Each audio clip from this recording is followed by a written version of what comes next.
Welcome to the Pappy Chronicles. I don't have the Uber app. I drink my bourbon straight. I despise the term Airbnb, and I kind of hate podcasts. So let's get this show on the road. Go ahead and say something real quick on that one. Something real quick on that one. That worked. You dickhead. All right, we're going to kick off the first week here at the Pappy Chronicles in style with my buddies Josh and Kevin from Overdrive Outdoors. And we've been shaking this beer can up all week, so I'm just going to pop the top on it right off the bat. Tell me about these limp dick councilmen that are trying to take your laws away up in Michigan, guys. Man, you want to start? Yeah, go for it. Come on. Well, I mean, there's been different theories as to why the whole thing got started, but they ended up putting a season back on coyotes in Michigan. It used to be a year-round season since 2016, and as of April 1st, I believe it was, right? It went back to, or April 15th, it went back to April season. So the season is closed April 15th through July 15th under the new guidelines. Reasons why, we've heard that it was brought up originally in a fur takers user group. Yep, up in the Upper Peninsula that was headed up by. Oddly enough, none of us had ever heard of it. Right. I hadn't ever. Yeah, no, I hadn't either. So, what are they basing this on? I already kind of know the answer. But Science social science is what they're basing this on. The fact that it can be viewed as negative from the outside is what they're basing. So these are not conservationists, these are not hunters, these are not outdoorsmen. These are people that are concerned with the perception of you guys hunting coyotes all year. Well, that's the thing. And that's it. Well, the guys in the fur takers user group, whatever it's called, some of them are hunters. One of the guys that was a big proponent of it, putting the season back on it, was the head of the Michigan Houndsmen Association. So they are hunters.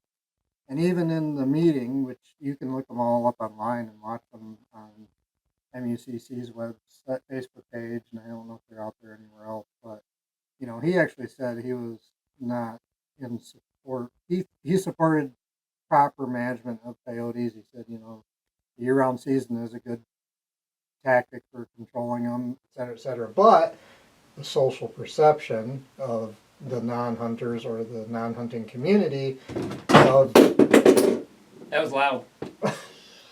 Keep going, guys. Keep going. Of seeing, females with pups in the den killed during hunting season, having pups starved to death. That was the social perception that he was using for his reasoning for wanting to put a season back on. Was to give them a break during that season. Granted, the same guys that have let dogs run coyotes to death and then really cornered them and watched the rip the throats out. Yeah. But social perception on us. Nature's rough. Yeah. I don't know what they're trying to get around there. Nature's rough. And to me, if you shoot a female during denning season, that's ammo conservation because you just put down 7 with 1 shot. I agree. I don't understand how other outdoorsmen see that so differently that they think that there's some downside to that. We're out there to take some numbers out. Right. And we're not, as many as we kill, we're not making a dent. Right. We're maintaining.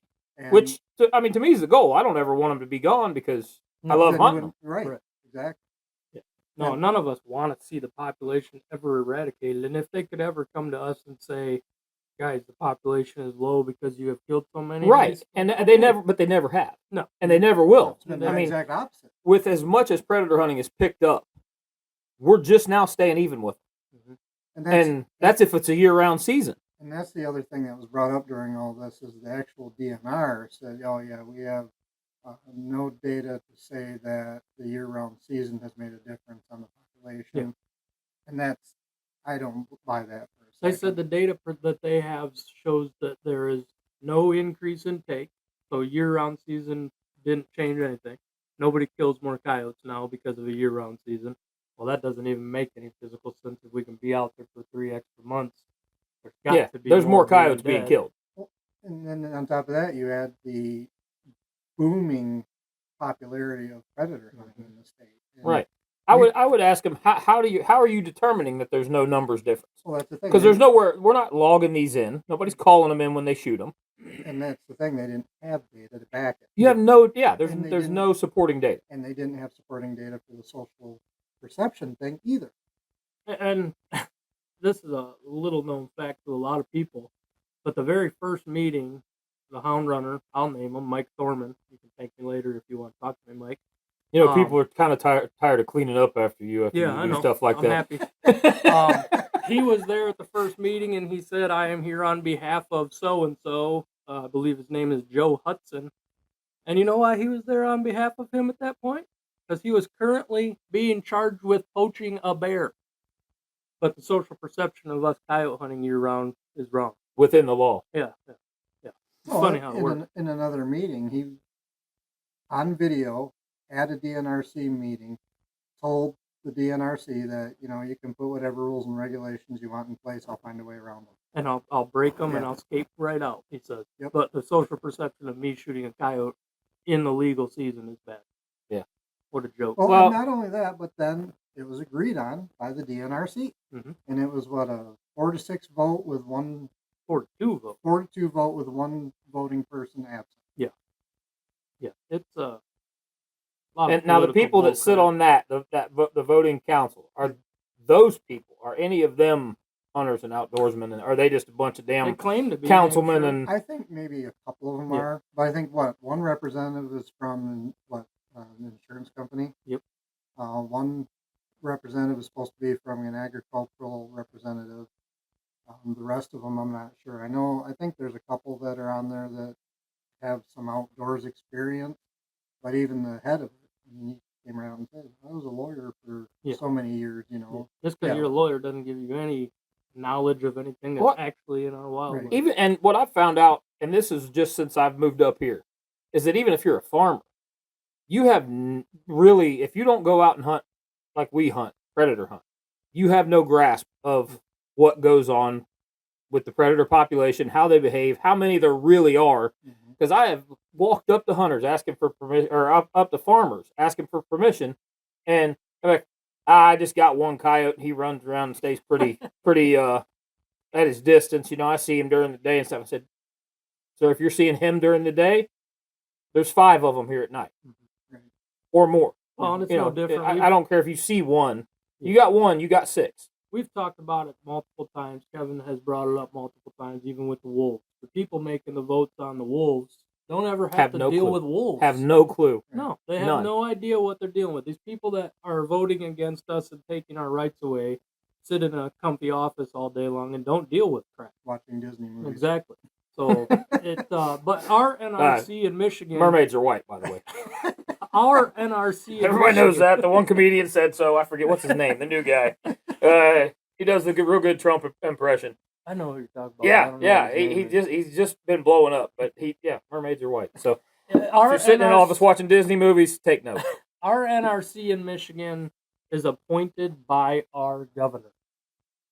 If that tells you anything, Oh, lovely. Democrats get voted in to be governor, and all of a sudden it's Democrats in our NRC Oh. that are also anti-hunting in Man. some manner.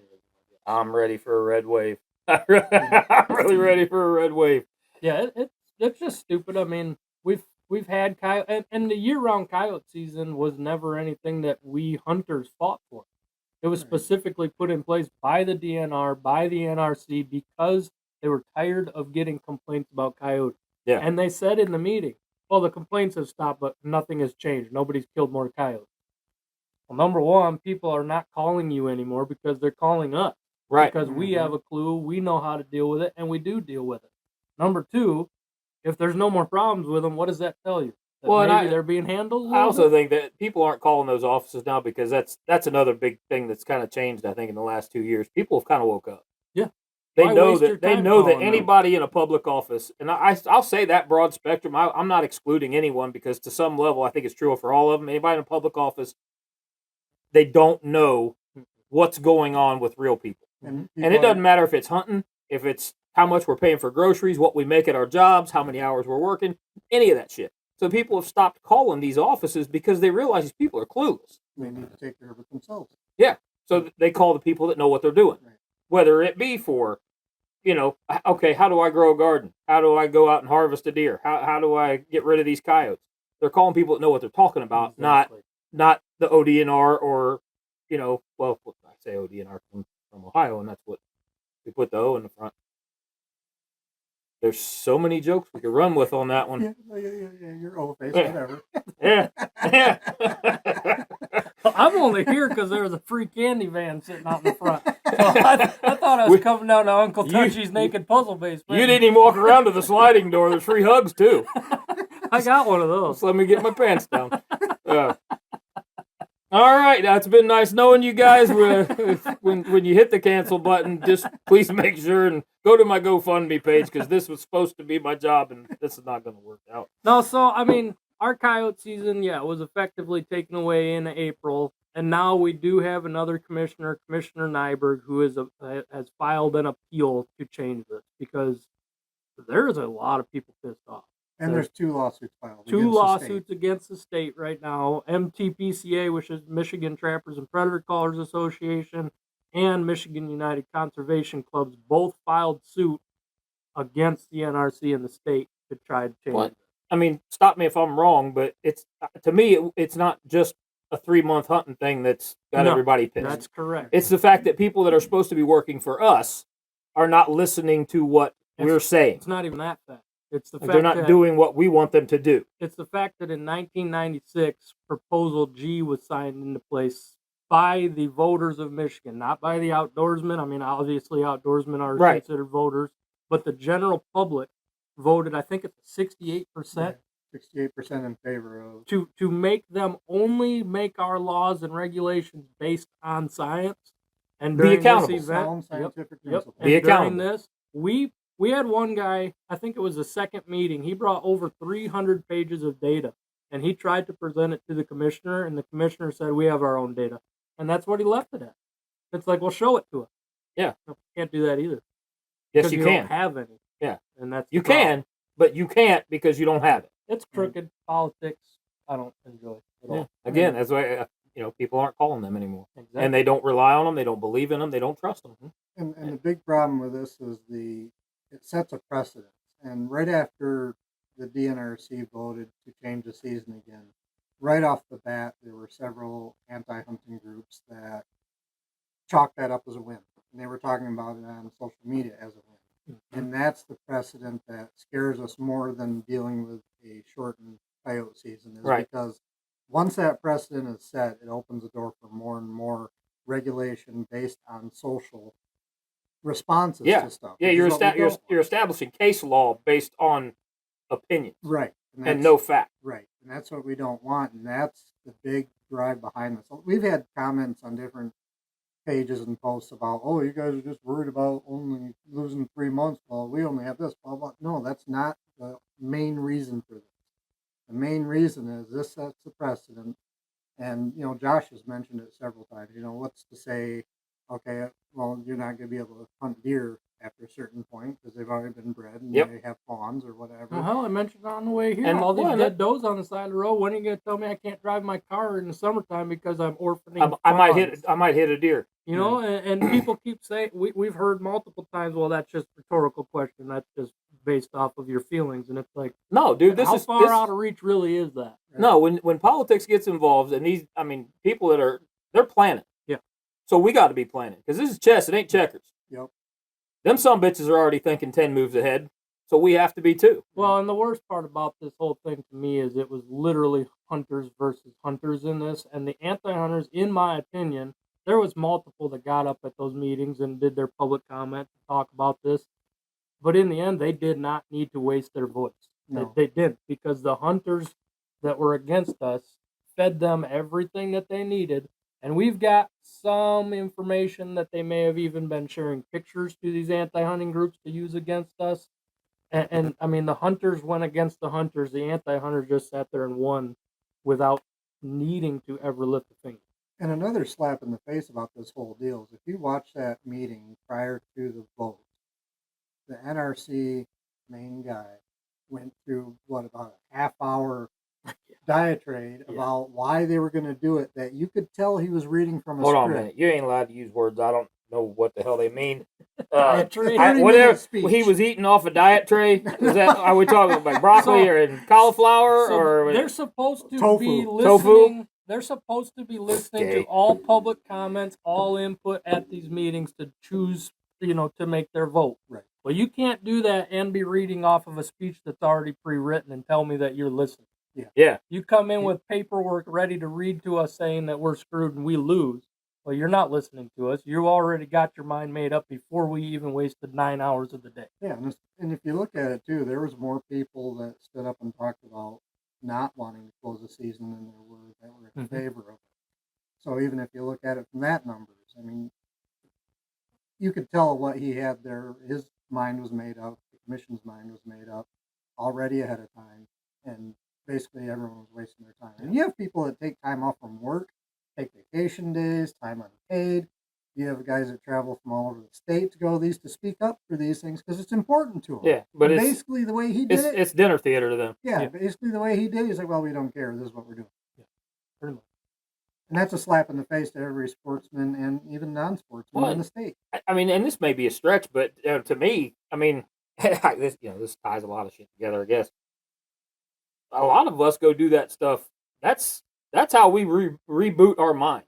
That's Absolutely. I mean, that's mental health stuff. That's like you said, people are taking time off work to go argue for this stuff because when they get their weekend, sometimes that's the only time they get to go stand in the middle of the field at night and just chill. Just I mean, relax just and breathe. kind of be in your own head with some quiet and have a chance to sort stuff out and reorganize and be like, okay, I'm ready for another week. I mean, last night was the first night I've been out in 2 months, and we didn't get a vocal until 2:30 in the morning. When that coyote howled, I was like, and I didn't give a shit. Like, I mean, it didn't matter at all. Like, it was like the weather was perfect. Yeah, we were out there hanging out and cutting up and laughing. Yeah, and that's, I mean, and when I go back saying it's chess not checkers, and this is the conspiracy theory side of me, is everything based in government or political office or anything like that, they're trying to destabilize us in that way. They're trying to ding our mental health every chance they get us frustrated, get us to where we're like, you know what, we don't have anything left.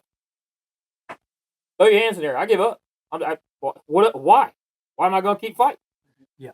They want to keep taking stuff away and taking stuff away and taking stuff away, and it's little, a little, a little. It's the whole frog in the damn pot thing, You throw it in boiling water, he's going to jump out. You just turn it up a little bit and a little bit and a little bit and a little bit. He's going to sit in there until he dies. Yeah. And we just talked on our podcast with a guy named Dan Gates from Colorado with Coloradians for Responsible Wildlife Management. And he said that the anti-hunters there have said, we're going to take the lowest hanging fruit on the branch, then we're going to cut the branch down, then we're cutting the tree down, and then we're going into the forest. Yeah. And it's like, that's their whole goal. And he said, with them, so Colorado right now is they're just taking a government blueprint. Yeah. I mean, that's the game plan from government level all the way. These anti-anything. Yeah. Well, he said their main argument, because Colorado right now is dealing with banning cougar trapping and hunting. They've already done that. Yeah. So and the bars are going to get overpopulated. but I'll do my part. My wife's going to really hate me for it, but I'll do my part. I'm going to. He said trap a cougar. Sometimes they press charges. He said specifically that they said we don't want orphaned kittens, and it's like I immediately said that is word for word what they used against us about coyotes. We don't want orphaned coyote puppies. It's like, as we know, talk about a buzzword. Yeah, orphan. Yeah. Yep. Orphan. Oh, yeah. Playing on feeling again. Gaslighting. Yep. Really, orphan. Mm-hmm. Yeah. He said, perhaps more. Come on. It's give me a break, man. I would never ever want to. I've friends with dog runners. I'm friends with guys that, I mean, even you used to push blocks. Yeah, we'd push them up, and I mean, it's a whole different type of coyote hunting. Yep. But we went out. We had enough snow one time this winter, and me and my wife's uncle and my brother-in-law, who had never been, went out and pushed for a morning. We got one going. We missed wildly like 5 times because the thing was hauling ass across the field, and it was ice and snow, and there wasn't anywhere level to shoot. Mm-hmm. It was the best day. I mean, I forgot how much I enjoyed it. Mm-hmm. Now, Do I love calling way more? Yes, absolutely. But just for a day of something different and to see, you know, see them in daylight and get the blood running and shit like that, it's great. Mhm. As long as you're doing it within the legal limits, we're all in the same boat, And man. that's it exactly. I don't, as long as you're being legal, doing things how you're supposed to, I would not want to ever go do what they did. Yeah, I don't at want a to meeting. impede what you're Right. doing. Because I know what it does for me to be able to go out and do this. I know some of these guys that they don't even want to kill coyotes. They just want to hear that dog run, that dog bay, Yeah. that dog do its Mhm. job. They trained it for that. That's what they love. I am not against dog hunting. I would not go and say, well, we're just going to do this because social perception says that looks bad. And one of the ladies even specifically said, well, if I have to give up 3 months of my season to keep the other 9, I'm perfectly happy doing that. The 3 months that they can't use their dogs anyway legally in Michigan, she's willing to give up. Hey, I've never once in the history of the whole United States, any other country, seen anybody comply their way out of damn tyranny. Right. And them sons of bitches writing laws like that, that's little incremental tyranny. Yeah. Right. You gonna comply your way out of it? No. You're gonna give it away, and they're not gonna give it back Exactly. unless you fight for it and take it back. And that goes right back to, like you said, chestnut checkers. It's a long game. Yeah. And, when this all first came down, that's one of the things I said. I said, okay, they're doing this now. What do we need to start preparing for that's coming next? Yep. And they've already said bobcat hunting in Michigan and tournament hunting is next on their agenda. Well, and like I said, they're playing a long game because they're doing it with your money. Mm-hmm. I mean, you're paying them. Mm-hmm. So what do they care if it takes an extra year or 2 years or 3 years? Like, well, we'll just keep taxing the shit out of them, take their money, and we'll keep taking shit away from them while we take their money. Yeah. And they wonder why nobody calls them to complain about it anymore. Yeah. Because nobody trusts you anymore. Mom, put your fingers in your ears. Fuck them. I agree. Fuck every one of them. I agree. And that's the only time I'm going to say that on this episode. You said it twice right there. If it's in this, it's 5-second rule. So it's like dropping food on the floor. Okay, I'm dropping an F-bomb. I can do 2 in 5 seconds. It's 5-second rule. This is my show. Shut your hole. You almost said it again. I almost did. It's a kind of a knee-jerk reaction when you're around. I gotta press this button to see what it does. Yep, that's about what I thought it would do. Anyway, he's awkward. No, we've been working on stuff for now almost 7 months since we started hearing about this. Mhm. And that's the other thing that kind of pisses me off is this has been apparently talked about for up to 2 years we've heard of. January was the first time any of us had heard about it. Like, how do you let us You don't tell the other change country if you about don't the tell us? ambush. Well, no, I'm saying people inside Right. that are coyote hunters People or in the inside know. these groups knew that this was coming and didn't let this stuff out. I mean, there was hints here and there, Mm-hmm. but just like, hey, this could be happening. It wasn't, this is happening. And that information, I don't think, was spread out enough to the community Right. to get enough people involved. But that's another thing we talked about too, is, you have a lot of people out there that just don't really seem to want to get involved, don't seem to care. They're just going to sit back and let things happen. Now, on one hand, yeah, nothing is a fast process when it comes to anything doing with the government, but at the same time, there's a lot of people that could have been supporting our side of this during this process that just sat back. And Just think if we knew for 2 years what we could have done. Oh Yeah. Well, you could have absolutely. prepared. Exactly. Right. But Not only instead, that, we I don't mean, hear take about the it fight to until- them first. But Right. nobody wants to get involved unless it affects them. And I'm as guilty as anybody. Right. There's a I lot of think we all situations are in some that ways. I've stayed out of because I'm like, man, it just doesn't affect me. Like, it doesn't affect me. Now, there's certain stuff I'll speak up about that I believe in when I see it happening because I know eventually it's going to affect me. But then there's other stuff like, I don't care if Kanye wears his pantyhose on his head. Doesn't affect me. I don't need to know about that. But stuff like this or any other thing where they've snuck one little law away. Yeah. Mhm. And one little one here. And one little one here. And I'm like, man, if you went in a room where they tossed all those, there's a big friggin' pile. Right. There's a lot of stuff they've taken. Well, and that came up in the Colorado conversation too, because there's laws now being changed, or they were changed, or they're being worked on, that are taking away people's rights to use a remote control collar. But he says if you read in the fine print, even farmers were starting to say, "Wait, now you're telling me I can't have a sheepdog out there with a collar on it?" an electronic collar, because that's banning all of them. Well, and I think, and I'm not sure about this, but I think some of these bigger cattle farms have like trackable tags. That's exactly, and that's the kind For of the stuff they're cattle trying stuff. to tell them in small print. You can't do it. You can't do it. And ranchers started reading that, saying, "Well, wait a minute now." Well, and here's going to be the circle back, and this is going back to the chest. This is going to be the circle back. They're going to throw that in front of them, knowing that eventually they're going to read it and go, "Wait a minute," and go, "Oh, well, we didn't think." Well, I tell you what, you can buy this permit for $120 a year. Oh, that was brought up We've too. already heard that. You can buy this. You can buy this permit, and we'll let you can keep doing it. We already had that come up for coyotes, and it was you can probably, If you buy a fur harvester's license, you can still hunt coyotes year round. yeah. This was after they banned it. They're telling us, well, now if you want to spend an extra $15, you can go back to using. I gotta spend an extra $15 when I come up here anyway. You money grubbing damn Wolverine sons of bitches. Yeah, you're spending what, $171 for your fur harvesters and small games, I think. Yeah. Well, no. But my base license is $151. Yeah, so then plus 15 for the fur harvester. For the fur so harvester, and $166. then I buy my deer tag up there, which is I think like 20. Yeah, because for a $20. non-resident hunter, for anybody that doesn't know, they have to have a fur harvester's license to come hunt Michigan for coyotes at all. Yeah. As far as we've seen, read, found. Yep. And talked. If I don't, they owe me a refund because I bought the son of a bitch every year. Yeah. Every tournament I came up there and hunted. Yep. So yeah. Speaking of, let's shift gears a second. Tell everybody about that. We got a whole different kind of tournament coming off in January that Josh is kind of putting together here, and him and Kevin have been working their asses off. It's it's been taking a lot of work. I mean, we've all hunted tournaments. We've hunted them together. You and I have hunted a bunch of them together.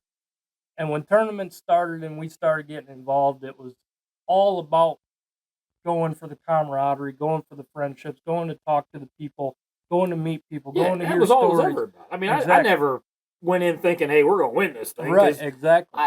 We'd had to have some kind of phenomenal night, and we didn't push ourselves to the point we were dying. Yep. It was just to hang out and have a meal at check-in and, hunt ourselves half delirious so that everything was funny. And but it was a good time. In the past few years, we've seen that change. A lot. Agree or disagree with me. A lot of people disagree with me, but a lot of the camaraderie aspect of it and the fun of it, in my opinion, has kind of been swept out the door in order to pump up people's egos, make that payout at the end, $2-3 grand will make people do some stupid crap.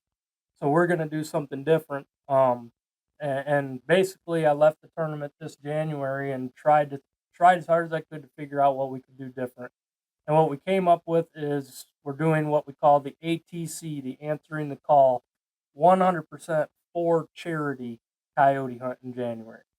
And it's basically eliminating that. I mean, there's still competition. You still got bragging rights for somebody that comes in and brings the most in. Yep. And that's all we ever wanted to do was like whoever comes in with the most gets to talk a little bit of shit. Yeah. And it has. But a little bit of shit turns into a whole lot of shit when you're involved. And I will say this: media. if that's the tournaments that guys want to hunt and they're willing to put the time in and do whatever it is these guys are doing to bring in 18 and 19 coyotes after 2 nights, kudos kudos to you guys because I can't do it. You do it, congratulations. Yep. But I have nothing against those tournaments. Right. Nope. They're not the ones I want to hunt. Right. And when you came up with this idea, that's what a lot of people have been looking for. And I've heard that. And I don't think everybody's going to hunt it. I think some of the guys are still going to go for the other type of tournaments and try and knock some money out of the park, and that's commendable if they can pull it off. Yep. But that's not why we hunt tournaments. So this is good. I think this is going to be a perfect fit for a lot of people that just want to have some fun and. Well, and we know too, pay-ins to most of these hunts are. I mean, recently they've been around $150 for a team or so, and. There's been times even hunting with you. I'm like, Tony, I can't afford that right now. We've talked about that kind of stuff. Well, yeah, that's just coming down here. That's $40 for a 3-day and the gas down here. Right. I'm a dad of 3. I got a mortgage on a pretty much single income, so I know what it's like for some of these guys who sit back that could never get into these bigger tournaments because they can't afford to get in it. So what we're going to do is open ours up to the entry fee is basically going to be an individual's choice. You're going to get an entry fee of $50 minimum, but you can spend 50, you can spend 150, you can spend 350, you can spend 500, and every $50 you spend is going to be good for a raffle ticket to get in. But all that money at the end is going to be divided between 3 different charitable organizations. So we're doing a first, second, third payouts. What you're doing? Yeah, we're going to do first, second, and third, but we're also doing some different stuff there. But just to correct, it's not a payout. Correct. Because all the money, Right, payout to that charity. Yes. The money will be dispersed based on first, second, third place. Yep. And then they get to choose from a list that you're putting together. We got 5 guys working in the background so that I'm no way involved. Nobody can say, well, Josh only picked these guys because he's friends with them. But we're picking charities and organizations that specifically revolve back around the outdoor community. So we're going to be trying to, well, again, I don't know what's being chosen for the year, but we're going to be trying to get maybe veterans out hunting or kids out fishing or, getting hunter safety courses paid for if people need that. Anything like that directly reflects back on the hunting community. That's who we're trying to vet out for this. So at the end, I mean, even if we only get 10 guys, we got $500 that we can give to charity. Yeah. For the first time. I've looked as hard as I can, and I found a few tournaments that they might donate a portion to some things, but never one that I've found that is 100%. Yeah, money comes in, money goes out. Exactly. And we're just deleting that aspect of it because we know money, man, people do some bad stuff. People do some stupid stuff. Oh yeah, we've seen walleye with weights in them. We've seen I just people saw asking, another one today well, what if about our hogs. coyotes freeze? Yeah, exactly. With 3 gallons of water in their stomach. There were people pouring water down coyotes to try and freeze them. They were putting lead weights and stuff in them. Yep. I mean, well, I heard about one of them that had they had gone to a weigh-in and they went to put the things on the scale and like buckshot started falling out of its butt. Like, well, how did you get it in the asshole of that thing when the bullet hole's in the shoulder? Doesn't make any sense. But I don't want to know. There's extra weight. I really don't ask a question you don't want the answer to, and I don't want the answer to that question. But when they're about weight, that's what people do. So we're just eliminating. We're eliminating the reasons that people have to be doing any kind of shadiness, and we're eliminating the reason to go back and get on social media and shit talk everybody because you did better than them. This is going to be about getting people into one room that are willing to come give some of their money to something so much bigger than just their own selfish needs.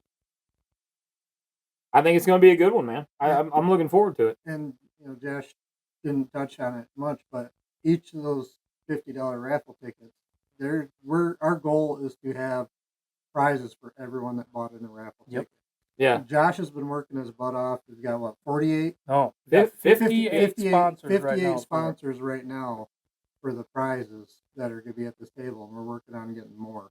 So, like I said, our goal is to have prizes for everybody.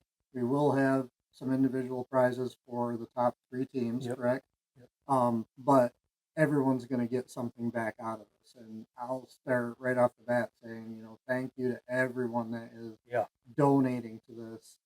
Yeah, Mountain Lodge Outdoors, they're donating to it too. But the amount of people we're lucky in the fact that we've got people like GSM with Stealth Cam and the guys from Dark Energy that keep us in product pretty well throughout the year that we're able to give too. So that's some wiggle room we've got because we've got some great sponsors. So well, I mean the amount of people we'll help anytime we can. Kevin follows, he's on our email, so he sees all these emails that I'm sending out to people and the replies that we're getting. And right now, we've only had one company turn us down, and I really just don't even think they took the time to read what it was for. But we talked about that, and I'm sure they're probably bombarded with stuff like that, and they probably just sort through very quickly. So I would say that's what that is. But not a big deal. We're going to still be working. We've got the hunt isn't until January 3rd. It's going to be like a not even 24-hour hunt. I'd say maybe a 16-hour hunt or something, because we're going to have the banquet on that Saturday the 4th. But the other thing that we're doing different, because all of the ones I've ever done are coyotes and fox pretty much only, well, how many of our landowners ask us specifically start shooting some raccoons if you can? And most, if I'm out there coyote hunting, I'm not shooting raccoons. No, 'cause I I've don't got wanna two blow a different set. goals, right? I don't want to blow a set shooting a coon. So we're gonna have 3 different positions for first, second, and third, and you can hunt 1 to 3 man teams in this, just Reverse like normal. cowgirl and Doggy. That's first place. That's first place. First place. So the first place is going to be for the most coyotes. The second is going to be for the biggest mixed bag, because at that point in January we have open bobcat, we have open fox, we have open raccoon. Possum are, I think, always in season. Yeah. Coyotes they are never going to go. be in season. So we're doing first place is going to be for the top, the most coyotes. Second place is going to be for the biggest mixed bag. So if you bring in 2 fox, 3 coyotes, a bobcat, and 10 raccoons, you got a pretty big mixed bag. Yeah. That'll be for second place. And then third place is going to be for the most raccoons. Because why not just go have fun with your buddies and Wipe just go them stack out, them? man. Wipe them out. Landowners would love that. And we're all we're these going to try and put landowners- one together for late January and just do a coon tournament here too. All these landowners, man, they lose so much money in crops to these raccoons. They want them gone. Well, I mean, I like go back to my conspiracy shit all the time, but the government wiped out the fur trade, and why would these guys go hunt them now? Like I've had guys that love coon hunting more than anything in the world, and they're like, I can't even afford to keep coon dogs anymore because I don't make enough on the furs to pay for the dog food for the year. And it's the same thing with trappers. Once that fur trade took a tank, I mean, only the real diehard guys that love it that much are the ones doing it, because you figure your gas money, the cost in traps, and you have to run those trap lines every day. And I mean, that's hard stuff in the morning, man. Right. I mean, you're out there early. Yeah, every 24 hours, you got to go check those traps. Yeah, so you're not having nearly as many people trapping or hunting them with dogs or what have you.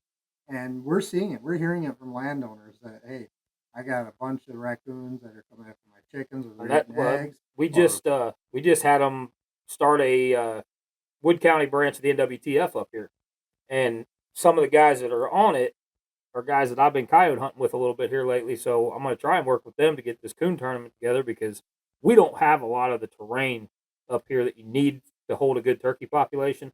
But they're trying like hell to take hold, and they just can't quite get over the hump. And a lot of it is coons, possums. I mean, snakes. Certain snakes put a pretty good hurting on a hen's nest, but mostly you're talking. Bad on them, aren't they? We don't have them up here. No. I think you got to get down Southern Ohio before you really get. Maybe we do. I just never run into them up here. A ton of them around that. I run into them down Southern Ohio, but I've never seen one up here. Thank goodness, because you want to see me scream like a really out of shape overweight cheerleader. Now I know what to do, buddy. Right? Oh. No, so I mean, in the end, pretty much, I just finally saw a need for change. I want to see change. I want to see some things go back to kind of how we always knew it to be, and this is what I came up with. And Kevin always has my back on this kind of stuff. We've got support from more people than people that I've never talked to. Just all of a sudden out of the blue, hey, what can we do to get involved? Whether it be donating stuff or just coming to man a booth of some sort. Yeah. You know, the help for this. And the companies that I've been talking to, so many of them have said, Josh, we got out of donating to a lot of this stuff because of what they've turned into, but what you're doing will act absolutely back. And that's huge. I mean, that's huge to me to hear that, and I think it's going to be great. Right now, you know, we've got a private Facebook page for it. If anybody hears this, wants to possibly get involved, just send us a message, send Tony a message. He'll Mountain Lodge Outdoors, Overdrive Outdoors, either one. Hit us up through Facebook Messenger. You know, go to the page, make a comment, whatever. Yeah. We usually try and respond pretty quick, either one of us. Yep. And the hunt right now is a Michigan only, because for the first year I wouldn't know how to manage a multi-state tournament. This is hard enough already, but we've partnered with a 501c or 501c3 Sports Persons Ministries. We used to hunt his hunt. I hunted his hunt. His was actually the one that made me come out and say, what can I do to fix some things? And I brought this up to him right away, and he said, Josh, I don't even need to have mine if this is what you want to do. As long as we can work together, let's do it. So that's huge. And I'm really excited, and like I said, support that it's gotten so far has been awesome. Well, I think we're gonna have a good time this January. Hopefully, I'm still around. I don't know if I take booze out of my system. You know, I feel like I'm wilting away, but You don't look like you're on the way. I know how that feels. I've been going to the gym, damn it. That's what it is. It's muscle. Yeah. It's all water weight. You're working on your abs a lot. Son of a bitch, how much water are you drinking? 7 gallons. It's all water weight. All water weight. I lost an earbud. Speaking of booze, Kevin, you want to test your whiskey grail thing that I gave you? I don't have it in here with me. I got one right here. I'm willing to take one. Tony flavored. Smells like But Fruit now- Loops and Pride Month. It's been rough on you this month, hasn't it? Yes. That's a lot of extra I work. wasn't the one sleeping in the middle of the day today. I'll say that much. Well, Well, you're, Wore out. you're also the youngest one in the group. you're gonna have to. Yeah, that's true. Like, one of these days you'll be able to drink. And, Nope. nope, he can't. Mm-mm. Can't do it anymore. So you got to do this test the right way. Take just a touch out of that. This is Chris Stapleton's Traveler. I don't think you've had before. I told you I wanted No. you to try that. That's good. Now, try it out of that. Tell me if you can pick up on a different taste.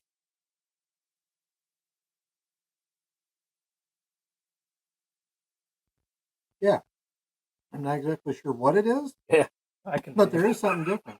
Well, I mean, being as that's all oak, and they char It's the charred. inside of it, it just brings all the natural flavors of the bourbon out. Yeah. Oh, that's good. That's pretty cool. That's Thank the you. one I sent home with you in the Mhm. box, but I keep mine on the bottle there that I'm not currently drinking out of. That's That's why I'm nice. making you drink by yourself. I feel kind of rude, but Has I'm on a nice streak finish right to now. it. Yep. That's some of the smoothest stuff I've It found. does. Has Hey, a real nice finish to it. Usually I'm a Woodford drinker, and that I found that Traveler here, I don't know, a couple months ago, and it's just as smooth as Woodford. And it's a few bucks cheaper on the bottle, and it's something different to switch it up. In fact, I forget when I drink that for a while, and I go back to having a little shot of Woodford. It's like kind of forgot what that bite was, you know. Yeah, that right here. A little bit of a tap there in the old Tony's apple. Everybody looks at me weird when I say that. Are they not named after each person? I don't think so. I just figured the first one was named an Adam's apple because he was the first dude. you There's know? no women aren't supposed to have them. It's all right. Right? Well, in your state, they're allowed. If there's one lump, there's probably two. And I'm canceled for the third time in one episode. Wow, this is going to be fun. Career's over before it ever took off. This is- For the record, he invited us. Still trying to figure out why. No, it's good to have you guys down here, man.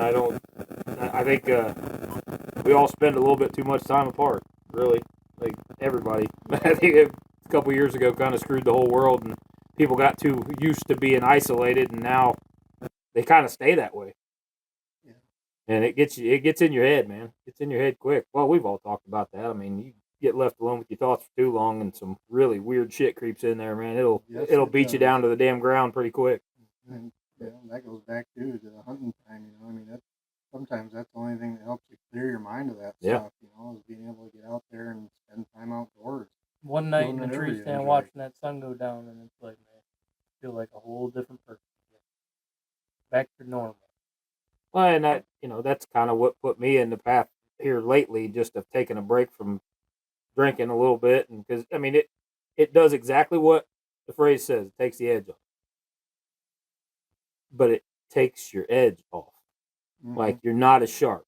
And right now, I want to be clear. I want to be sharp, and I want to be able to take in all those moments in the most HD, like high res way that I can, with nothing deadened, nothing blurred.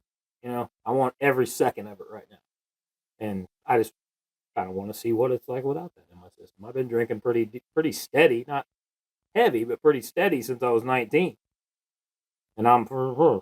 So it's been quite a few years now. He said 65. I'm a prematurely earned pappy. I've earned the pappy name at 45 instead of 65. One of these days, I'm going to figure out why this cable is making this little humming noise on this turntable. You guys get to put up with all this on the first episode because we're sorting out all the bugs. So piss off if you don't like it. Once again, and we can go back to some of our TV episodes. This is why we are not professionals. Yeah. Right. Okay? We're going to have some fun and we're going to have some shit screw up. But yeah, the sober thing's kind of weird, man. I mean, even for just 14 days, it's been kind of strange. I like it, but it's just been kind of strange. Is it because it's all social situations? No, I was going to say, is it because it's been so much of kind of a habit type thing that just feels weird because you don't feel like you should be doing like Ricky, baby, I don't know what to do with my hands. I'm out there grilling, and I've always, it's just, I'm sitting there with some ice and some bourbon, and I'm working with the smoker, and that's what I do. Sit out there and talk to my wife, look at the river, and sip on a bourbon. Or, when I go to lunch, like a lot of times, this first year I've done all this stuff full time, self-employed, doing the show, doing this. So I'll go to lunch. I'll go up to B-Dubs or I'll go to Frickers and get my chicken wrap because I'm trying to eat a little cleaner and take some of this girth off of my belly. And I get a chicken wrap, and it was always a Woodford and a tall Coors Light. Just what I did. Have my clipboard there, making my list for the rest of the day or for the next day, and stuff I wanted to do, emails I wanted to follow up on. That's how I was working. Well, now when I do that stuff, it's like you feel like something's missing. Yeah, there's this void, like this, and it wasn't so much that I'm sitting there itching like I gotta have a drink. It's something's off. Right. Like, oh yeah, that's right. This I don't have this in my hand, and it throws you off your game for a minute. But then once you realize that, I have to drink water. I mean, fish have sex in that shit, but that's why they have filtration plants. Always wondered why I got a little excited when I drank it. But wouldn't be the first baby's toe he swallowed. Well, it's Pride Month. Cancel number 5. There you go. Oh, Josh, you should have been a blowjob. God. I'm pretty sure I was just a back massage. I don't know. I quit. Who hired these people? Nobody. Christ on a bicycle. What the hell?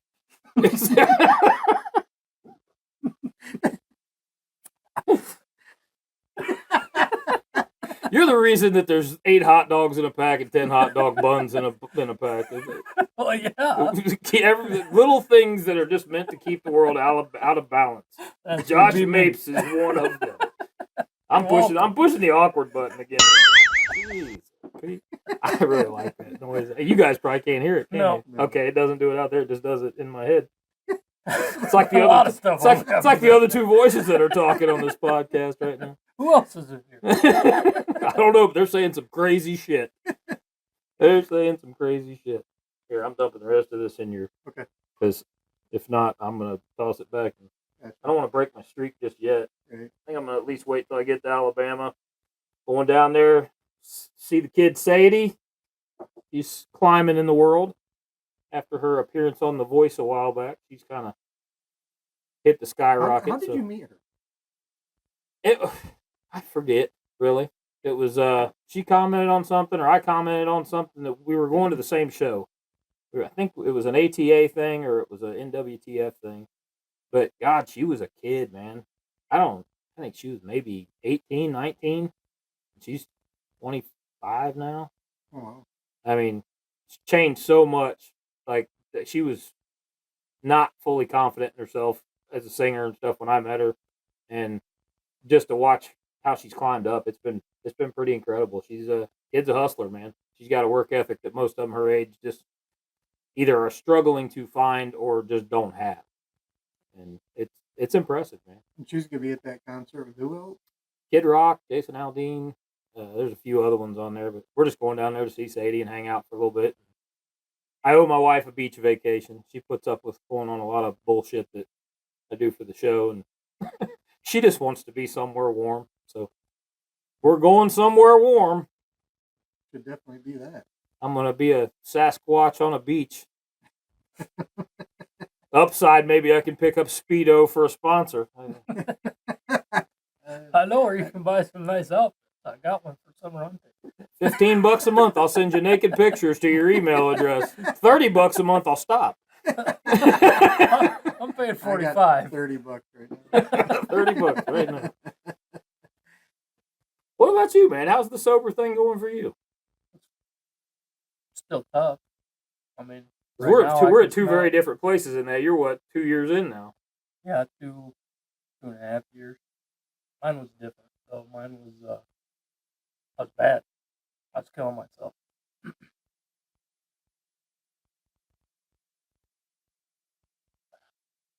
Take a minute.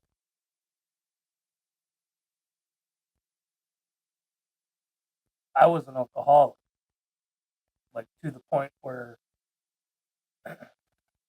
on a January day I came home and I went to work on a fan in my kitchen, just a ceiling fan, and I hadn't drank yet. And I went and grabbed the Phillips head screwdriver, started taking things apart, and I'm not kidding you, I could not get that screwdriver on that screw. Just Everything shaking. I'm like, well, the only thing I haven't done today yet is drink. So I went out to the garage where I always had my bottles, chugged probably a half a pint, and instantly got right to work, got everything done just like I needed to.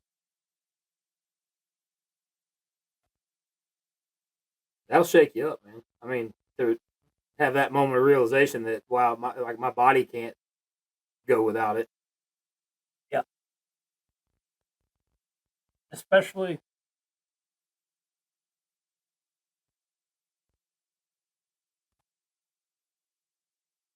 I didn't mean to put you on the spot, brother. I just knew it was something that kind of needed to be talked about. There's people out there doing the same shit that ain't talking about it.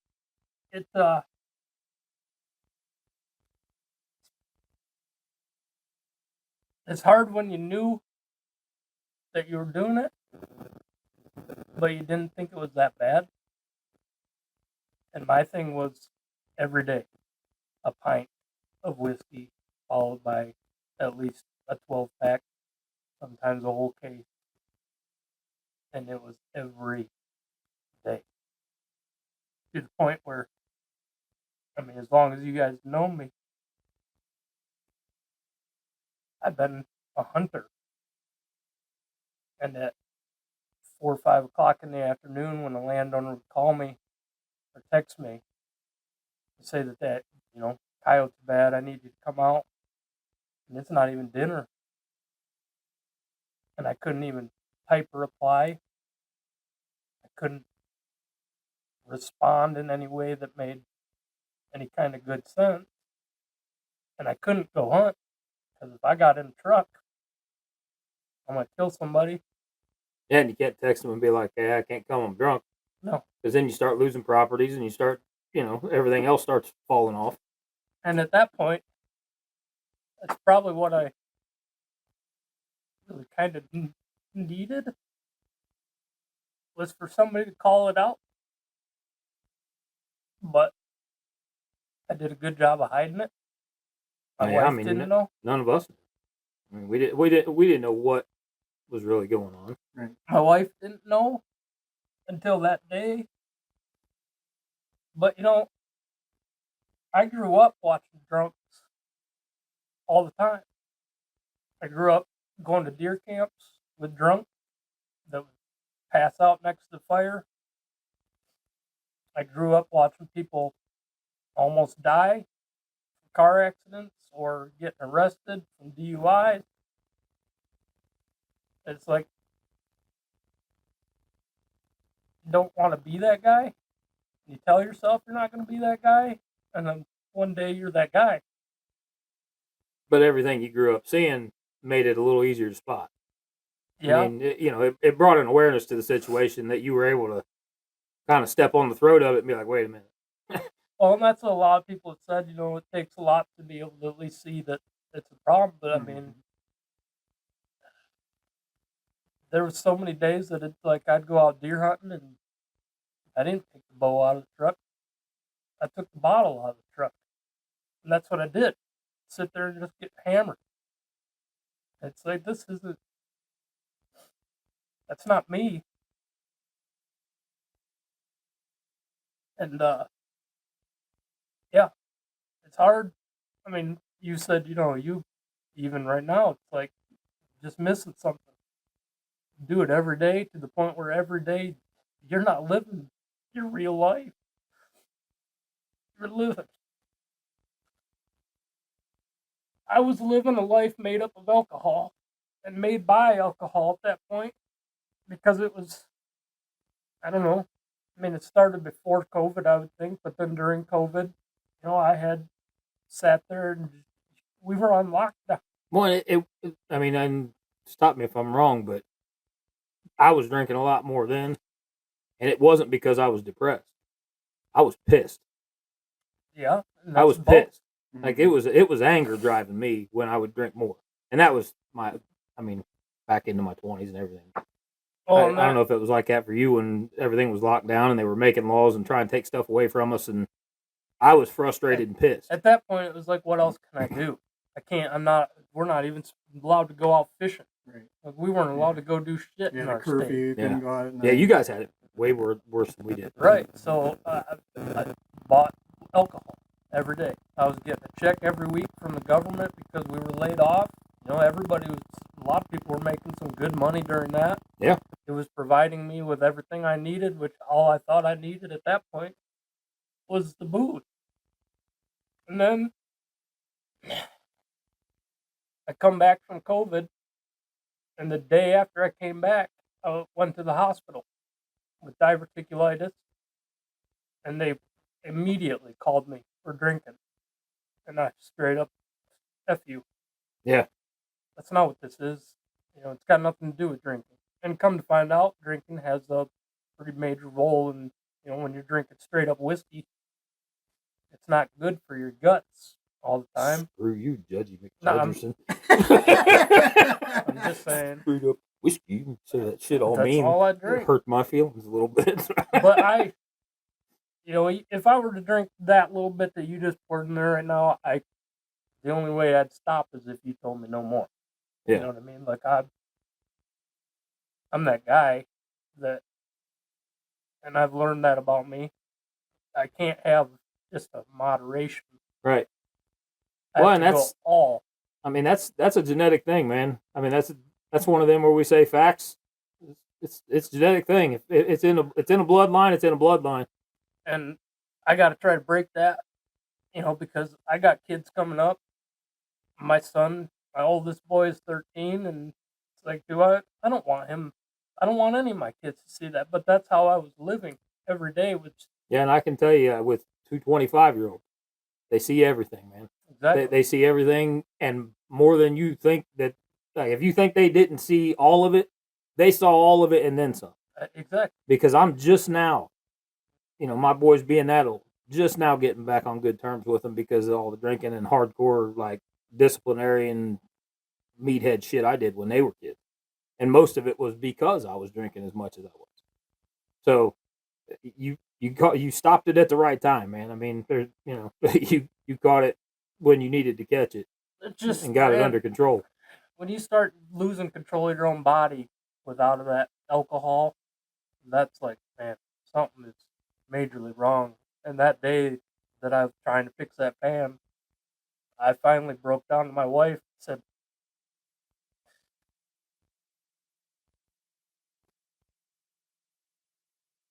I just told her I needed help myself because it was so bad. And a major change from the first part of this podcast. Jesus. She, like I said, I hid it. She didn't know. And she told me, I didn't even know you drank that much. I'm like, I know you don't. Because I didn't want. Well, She didn't deserve to be like that. Yeah, none of them do. I mean, we're pretty lucky in the fact that the ones we've got. I guess I didn't deserve her with me like that. Right. And my kids didn't deserve me just coming home drunk and passing out on the couch and not spending no time with them. And there's so many kids out there that live that. Oh, every day, and they go one way or the other. And I when they don't get want that older. to be my kids. So, if nothing else, I did it for me, but I did it for my kids. And I got to just stay on it because any day, I mean, the right trigger is scary for me because it's like right now with all the shit going on, I would be perfectly content just getting skunked every night and not dealing with the world and dealing with the world just through my drunkenness. But I can't go back to that. Well, no, I mean you got to be in a place where you're capable of handling whatever situation comes at you. Not just for you, but for your wife and kids. If we're in a spot where if something kicks off, you got to be ready to make a decision and take action in a very, very smooth, steady manner, and be moving into a safe place. Well, and that's like getting away from whatever's going on, whatever kicks off. And that's and the if thing you're too. if you're getting tanked 3, 4, 5 nights a week or every night, you can't do that. Like you're useless to the people that in my mind. I mean, maybe I'm kind of old-minded about this, thus happy, but I think it's our job to protect our wife and kids. And I was feeling so bad at that. I mean, when I come home and my wife goes to work in the evening, it's like one of you kids falls over and gets hurt or something. I can't bring you to a hospital. Right. And that's like I said, we're in different spots on this because I'm 15 days into it now. But that was the big thing with me is I couldn't get up the stairs without having to put my hand on the wall and just little stuff like that. I'm like, if something would have happened to anybody, I'm useless to them. Yep. And that is not the guy I want to be. And your family deserves so much better than that. Right. Well, they signed up for stability, protection, safety. That's what we're supposed to do. I don't care what people say about toxic masculinity. We're the guys. We're the protectors. We're the providers. Mm-hmm. We're supposed to be the ones holding down the fort. And you're useless when you're just stepped up the whole time. Yeah. So now, am I saying I'm never going to have a drink again? No, I'm not. Because, like I said, we're at different places on this. I did have to stop, though, for the time I have. And for the considerable future, I'm probably going to take quite a bit of time off just to make sure that I could. I mean, I'm not no way trying to make any judgment on anybody that's out there doing anything, but man, I had way more to lose than I had to gain. Well, yeah, and I think everybody has to figure out that situation for themselves as to where they're at on that, because it's different for everybody. Some people can go to a wedding and have one glass of wine or 2 glasses of wine, and they'll call an Uber even after those 2 glasses to get them back, and they won't drink again for 6 months, and they won't even think about it. Like, it doesn't affect their day, anything. And then on the other end of it, there's situations like you were in, where, like you said, right now, after 2.5 years, you drink what's in that cup, you're going to fill it up again and fill it up again and fill it up again and fill it up again.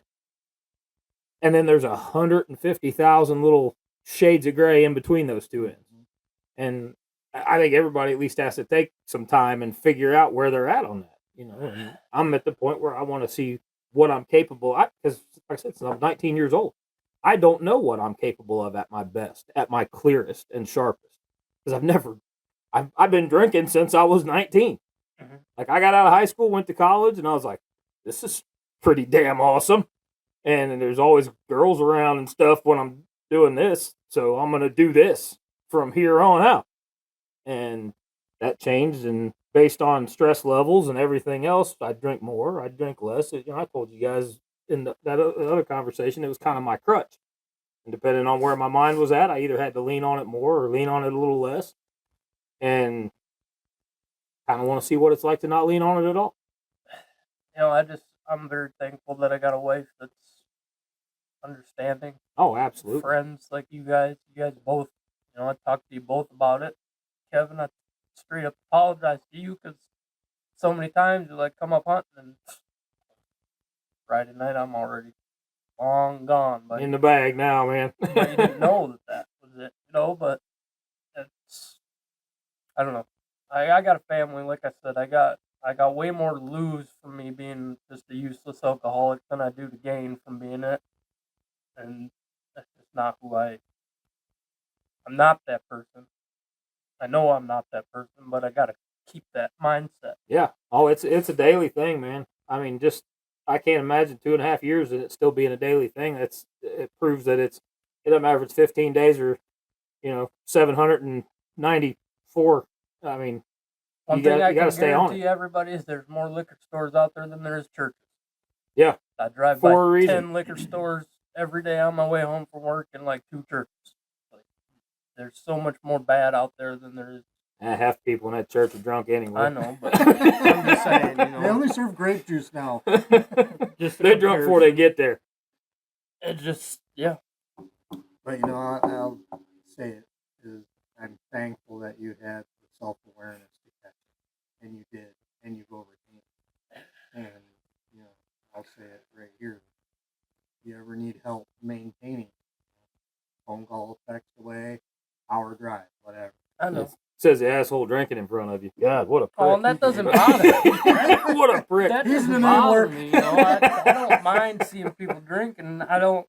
But I can also call a lot of stuff now that I've been in one place. And, I've seen people come into work before, and I'm like, probably should be here right now. Sure, yeah. And I think see that's it? a lot of it, though, too. And again, my point to you about being able to recognize is so many people don't. And it gets to the point where everyone else does, and they still don't.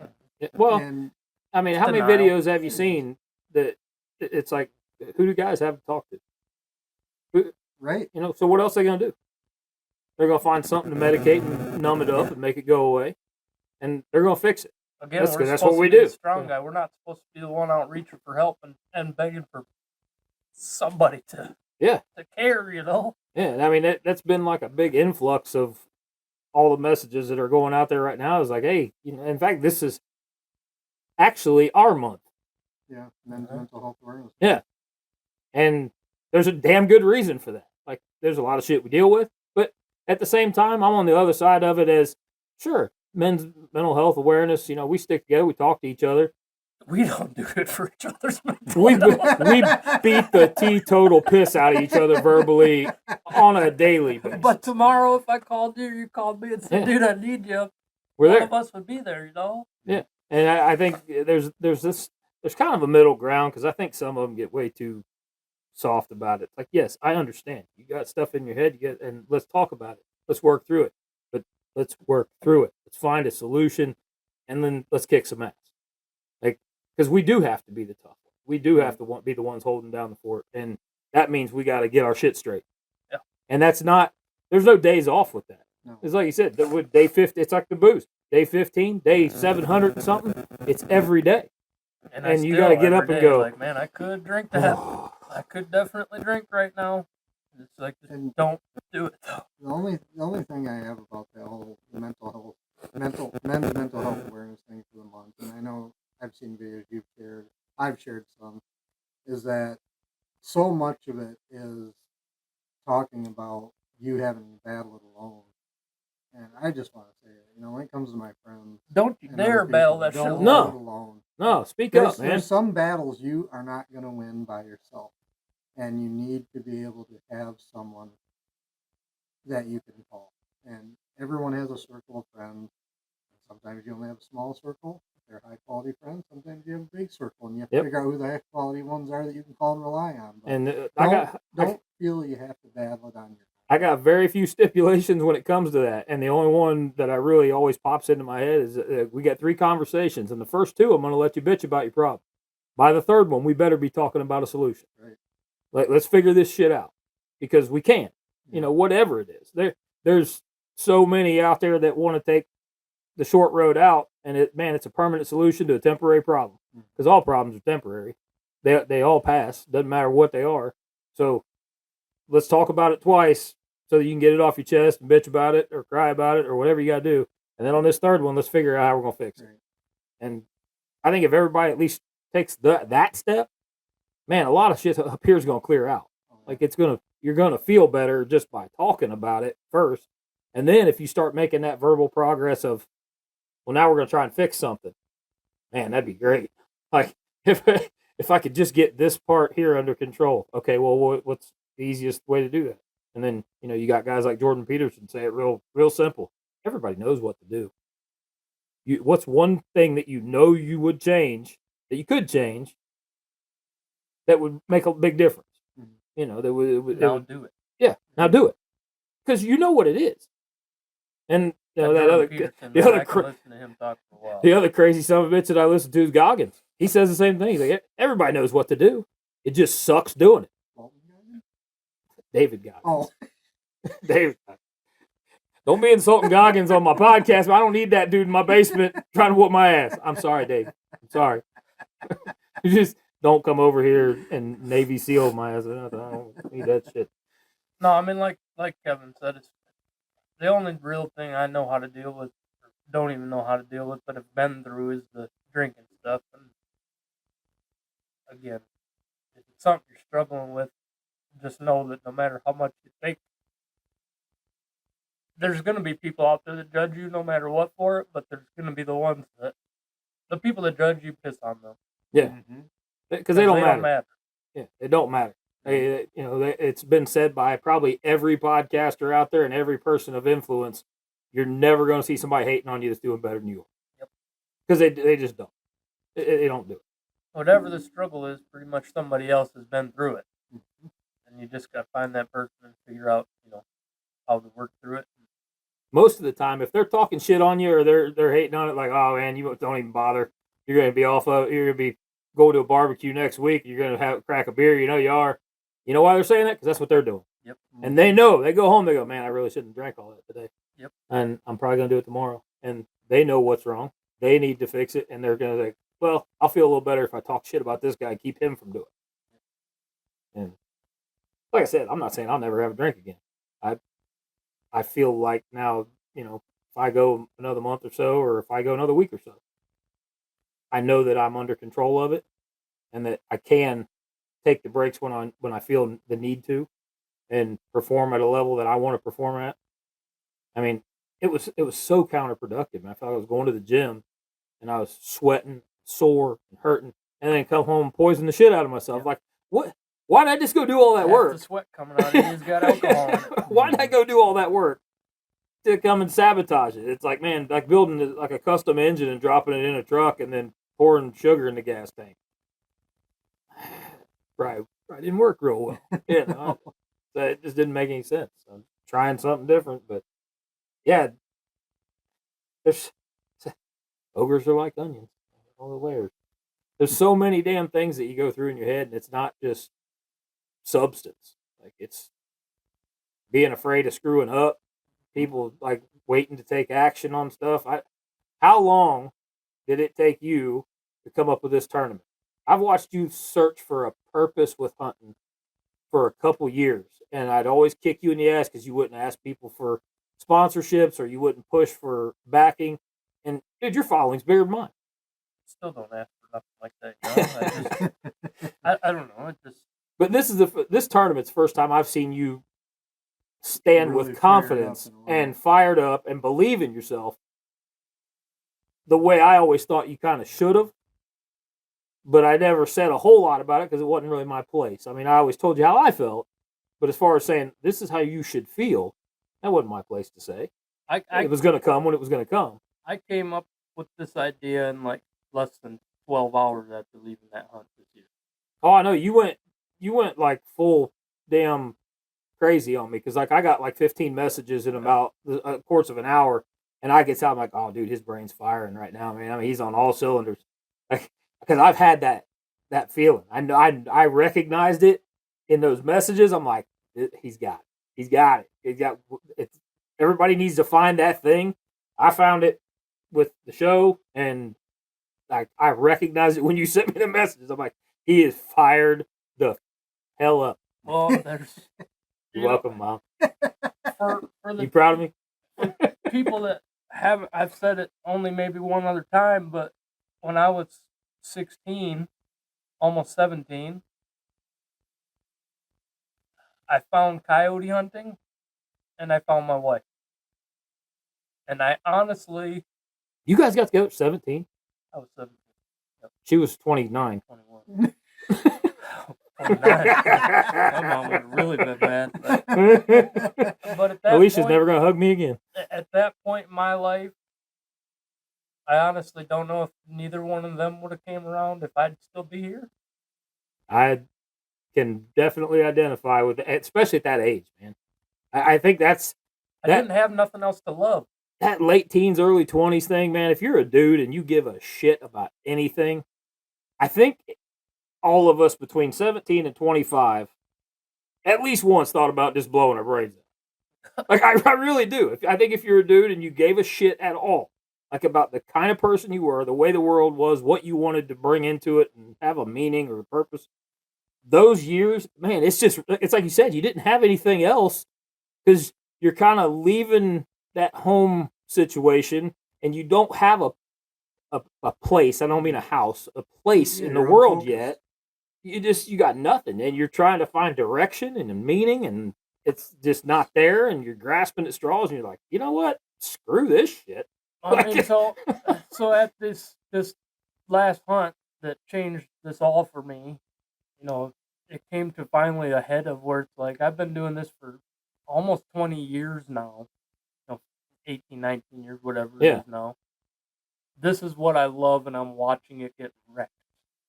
And as far as I was concerned, I was watching what I love get like almost stomped into the ground by people who really don't seem to care about the actual activity.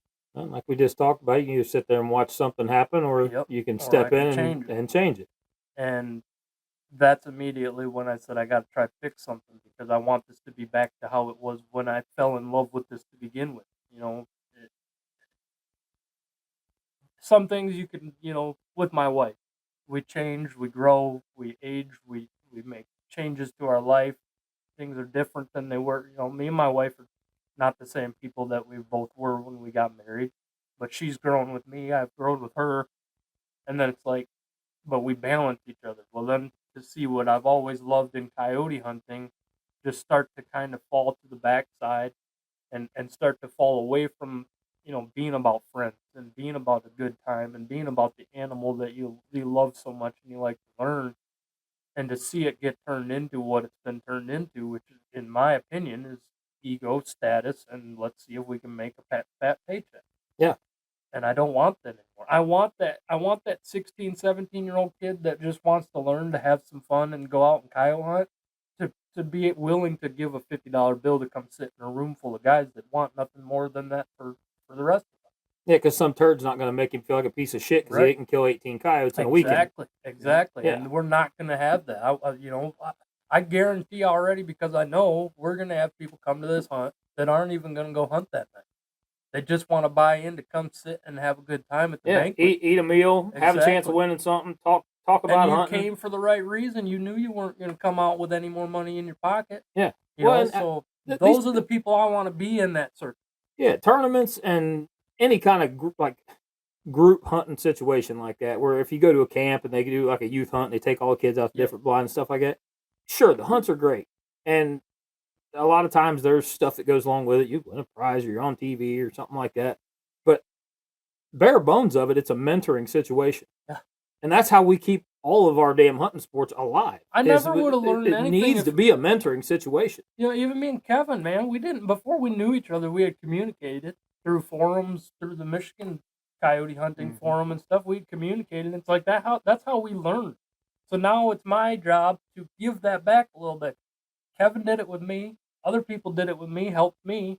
So why am I going to be the guy that says, go learn everything your own? Go do it yourself. Yeah, Figure it out. And see, that's one thing I noticed here in the last just maybe year or two, probably 2 years, is all that, and that's why when you guys say you see so and so put something on this coyote hunting group, I'm like, nope, because I don't look at them anymore, and I stopped looking at them. They're always something negative. When I saw the first or second or third time just in the same week of different coyote hunters just coming in, going, hey, I'm just getting started.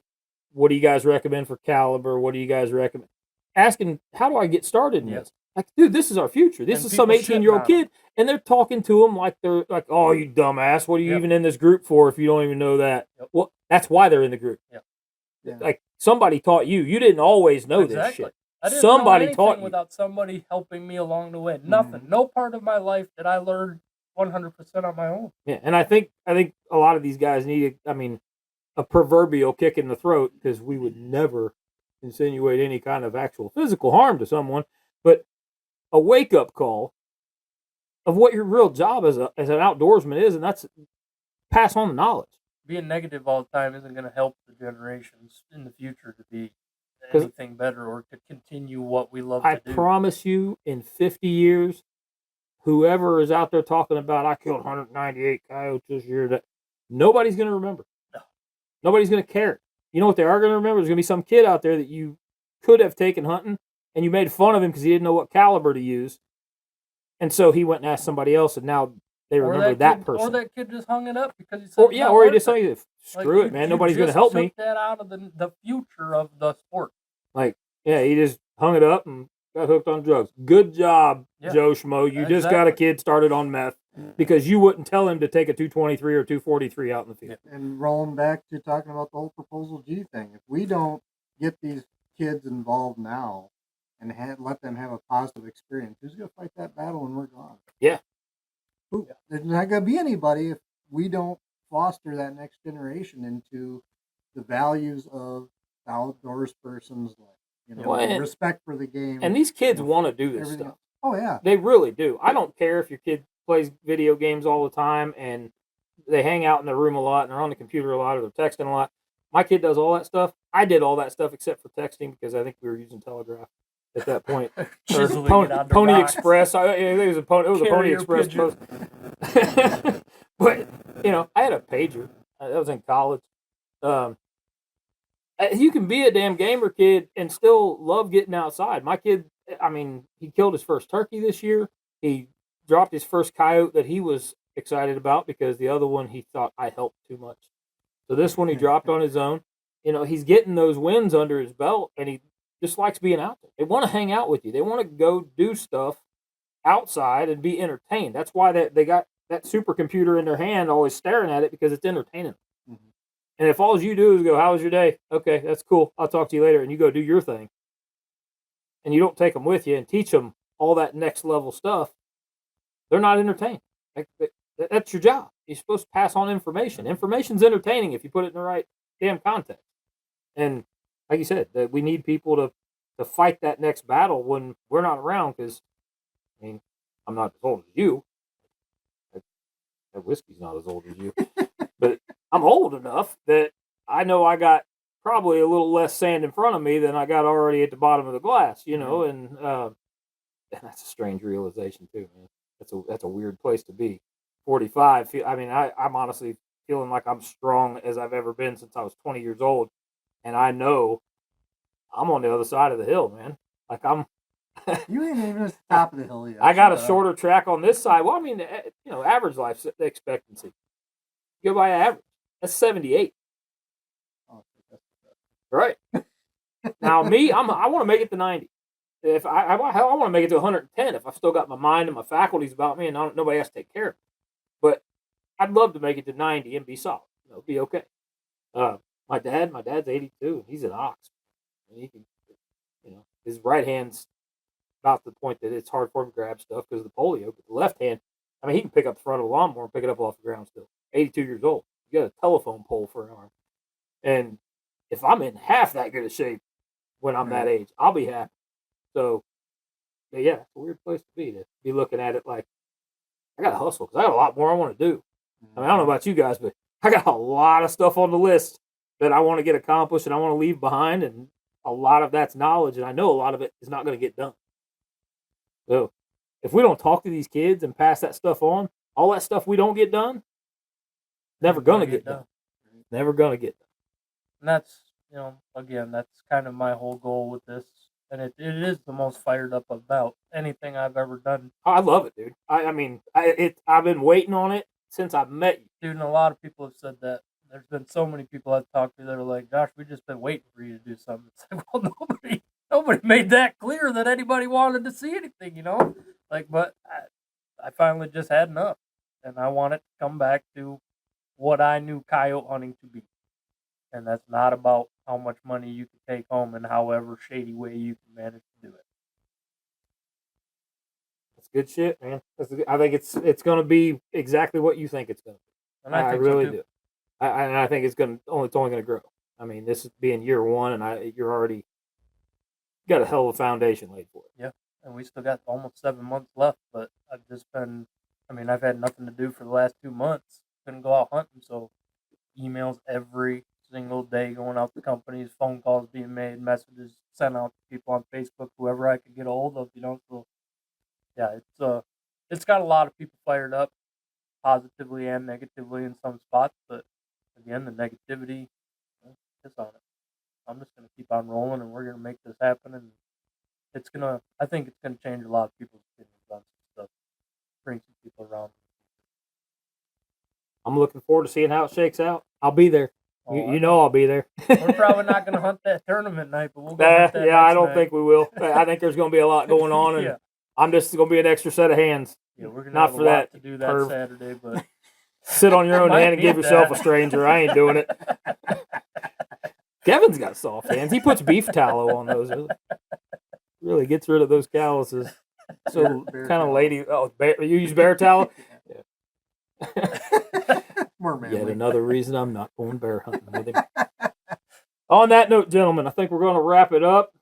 I've had a good time talking to you. We hit on a lot of stuff that I wanted to hit on, and some stuff I didn't think we were going to get to hitting on, but I think it was just as important as all the politics and everything else. We got to get our brains out there in front of people too, and let them realize that they ain't the only ones thinking certain stuff and going through certain stuff, and that's what all this old guy stuff's about. With pass on what we've learned, and hopefully people are listening. Yep. I appreciate you guys coming in, and we're gonna go out there and eat some food. And you guys can more food. go listen to somebody else's podcast after you delete this one and cancel us and send in all kind of mean messages about white mermaids and reverse cowgirl and stranger numb hand jobs. What else did we get canceled for? That? Okay, yeah. I don't want to remind all of you, but just go back. Feel free to go back and re-listen to it. We need the count to keep clicking around. I'm gonna hit the awkward one more time, and we're out of here.